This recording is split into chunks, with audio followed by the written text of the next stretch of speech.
You faced it too. That moment when every answer costs lives. Atlas, Mantle, Remnant itself, they all expected protection. But when Salem came and trust collapsed, I had to choose what could still be saved. Yeah. When Omni-Man killed the Guardians of the Globe, every assumption we had about power and heroism died with them. Then I had to look at Mark Grayson, a kid who still wanted to believe in his father, and decide how much truth the world could survive. Then you understand why idealism cannot command armies. Ruby Rose believed hope could carry the world. Ozpin believed secrets could protect it. But hope cracks and secrets rot.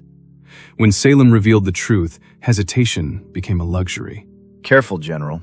I've built more contingency plans than most people have regrets.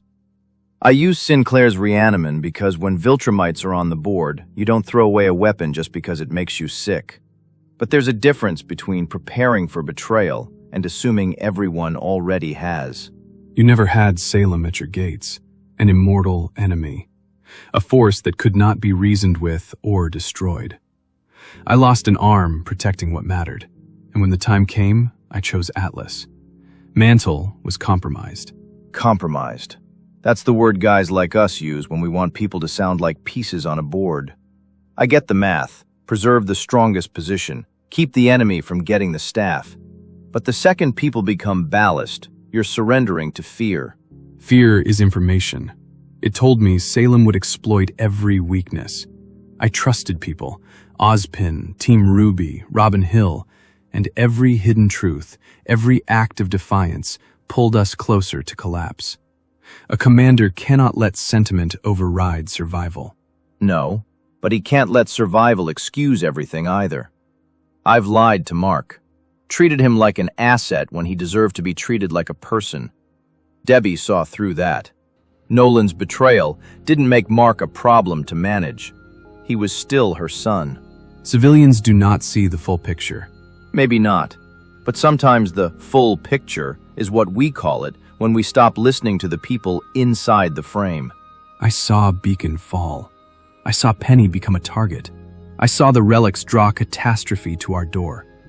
Every time we trusted, Salem found another fracture.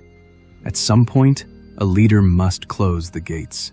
And at some point, closed gates become a tomb. You wanted to lift Atlas above the danger and leave Mantle behind. I understand the logic. But when saving the world means abandoning the people in it, something has gone wrong. And what of you? You recruit monsters. You revive the dead into weapons. You keep Donald Ferguson in service, rebuilt again and again because sacrifice is useful.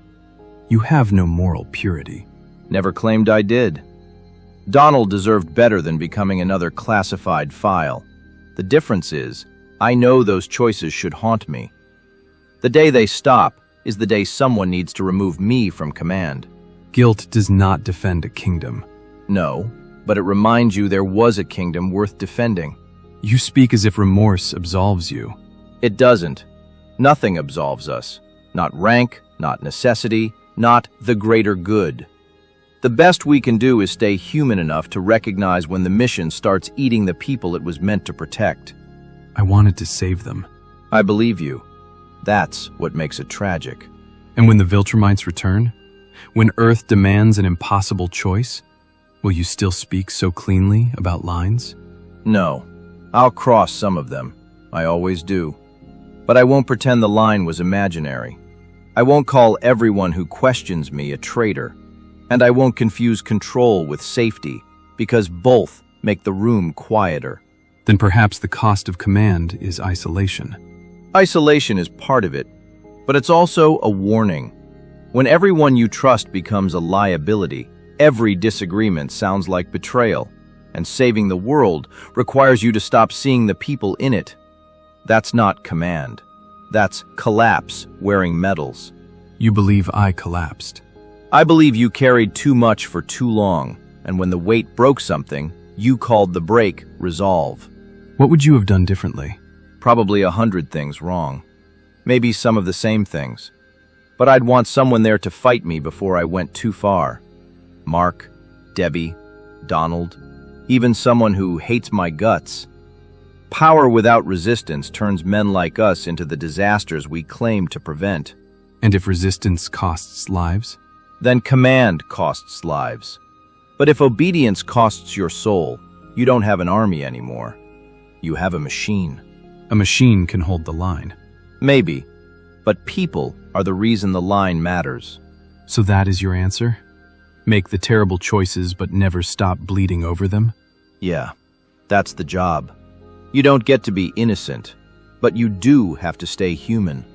Once a commander sacrifices that, he'll sacrifice anything. Perhaps that is the cost I failed to measure. Most of us do, until the bill comes due.